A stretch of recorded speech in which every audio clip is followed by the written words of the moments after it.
Alors l'Institut des matériaux est né de la volonté des autorités en 2002 de regrouper sur le site de la Technopole tous les laboratoires de matériaux qui étaient un peu dispersés sur Mont-Saint-Aignan. Donc ça c'était le premier objectif. Le deuxième objectif c'était de nous rapprocher du Coria qui était déjà installé ici depuis un certain temps. Et enfin c'est de regrouper à plus ou moins long terme tout ce qui est dans ce domaine-là, domaine technologique sur le Technopole du Madrier. Il y avait un deuxième aspect, c'est regrouper aussi l'aspect enseignement. L'Institut des matériaux actuellement est constitué de 3 laboratoires. Le plus gros laboratoire, c'est le groupe de physique des matériaux. Ensuite, il y a 2 autres laboratoires à peu près à égalité qui sont le LASTSM et puis le laboratoire Le Cap où vous êtes, qui est une des équipes du laboratoire polymère, biopolymère membrane. Donc c'est la seule équipe qui est située sur le pôle du Madrier pour l'instant. Le LASTSM, lui, est spécialisé dans les traitements de surface, dans l'oxydation et dans leur étude. Et puis ici, vous êtes dans un laboratoire qui travaille beaucoup plus sur les polymères à l'état solide, autrement dit les matières plastiques. Et donc on essaye de remplacer tout ce qui est matière plastique et tout ce qui est composite utilisant des résines synthétiques par des résines naturelles. Nos étudiants qui travaillent sur ce genre de choses, donc voilà, c'est fait à partir de farine de blé, de fibres de lin, et ce sont des matériaux à haute résistance. Et c'est du composite qu'on peut manger. C'est biodégradable, c'est des matériaux qui vont remplacer donc, tout ce qu'on utilise en matière plastique dans un futur assez proche. Donc l'équipe, si on veut la comprendre, l'équipe de physiciens qui travaille sur tout ce qui est le comportement dans le temps et l'usage des matériaux. Pour faire une façon simple, le physicien sait faire qu'une seule mesure. Il sait faire qu'une seule chose. On prend la matière et on tape dessus. On change la façon dont on tape, la force à laquelle on tape et la fréquence à laquelle on tape. Et la chose que l'on fait, on écoute comment il nous répond. Et à partir de ça, vous avez fait de la thermique, de l'optique, de la mécanique, du diélectrique, tout ce que vous voulez.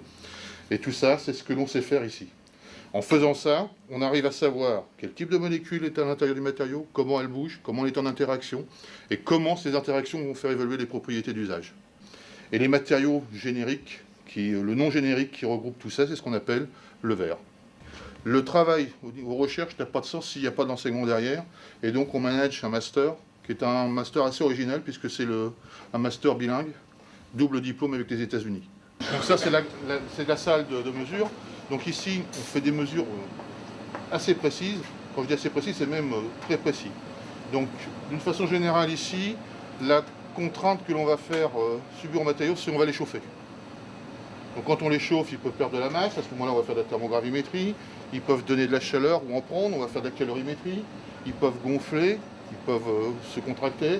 On va faire des essais mécaniques. Et en plus, on va faire vibrer tout ça en même temps. Et tout ça, ça va nous donner l'information sur quelle structure, quel matériau et comment ça bouge. Donc là, on est dans la partie mesure fine. Comment, par exemple, un liquide, de l'eau ou autre chose, un corps gras, va pénétrer dedans, va changer les propriétés viscoélastiques. Donc c'est typiquement ce qu'on fait ici. Donc c'est de la mesure assez pointue. Comment on fabrique une bouteille? Donc nous, on va travailler sur la matière et comment la matière se transforme. Donc on a un petit four pilote, on a ce qu'on appelle une préforme. La préforme, on va la mettre dans le four, on va la sortir et on va la souffler. Donc on va faire une bulle. Et nous, qu'est-ce que l'on va faire? On va changer les paramètres de chauffage, les paramètres de soufflage, on va changer à la limite la matière. On va tirer plus ou moins fort et on va regarder les conséquences que ça a sur la structure moléculaire. Les spécialités, le groupe de métallurgie physique il est connu mondialement pour son expertise dans le domaine de la nanoanalyse, grâce à la sonde atomique et à tous ses dérivés. Alors on a beaucoup travaillé avec l'industrie, notamment pour l'aéronautique, les matériaux pour l'aéronautique, c'est-à-dire les matériaux pour les aubes de turbines, les réacteurs d'avion, ou alors les alliages dits de structure pour les voilures d'avion. Faire des recherches sur ces matériaux-là, c'est essayer de voir l'agencement des atomes, suivant leur nature. Aluminium, mais on ne met pas que de l'aluminium, on met du nickel par exemple, ou du cuivre, ou du manganèse, ou du silicium, toutes sortes d'éléments dans les alliages pour les optimiser, pour que leurs propriétés soient meilleures, propriétés mécaniques. Et pour comprendre les propriétés mécaniques et le lien qu'il y a avec la structure du matériau, l'agencement des atomes, il faut toutes sortes d'instruments Et il y en a un qui donne des informations particulièrement originales et uniques, c'est la sonde tomographique, qui permet de voir la matière en 3 dimensions à l'échelle atomique. Ça, c'est une sonde atomique tomographique. Alors, le nom a été donné par le laboratoire parce que ça, c'est une invention du laboratoire dans les années 90. Ici, on a construit un instrument qui était un peu le premier microscope capable de voir la matière en 3 dimensions et à l'échelle atomique. Alors, on est les seuls en France à développer ce type de machine. Et puis, le CNRS nous a poussé, au moment où on a inventé cette machine, à valoriser, c'est-à-dire de se tourner vers une entreprise pour voir si il y a la possibilité de commercialiser l'appareil.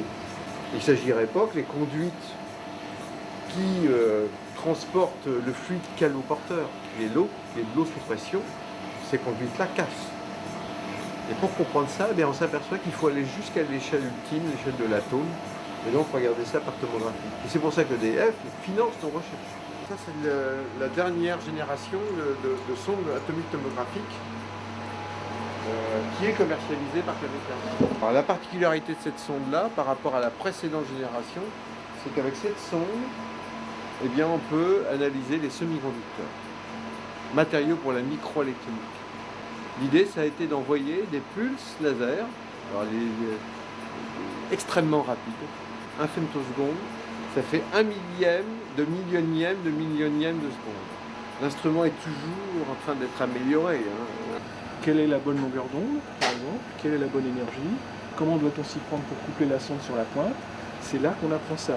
Matériaux, échantillons qu'on transfère à l'intérieur de la machine en utilisant cette canne-là. Alors on tourne ça et on rentre un échantillon, avec la main on rentre un échantillon ici et on va la mettre, cet échantillon on va le mettre sur la tête ici. On regroupe sur le site à peu près 80 permanents.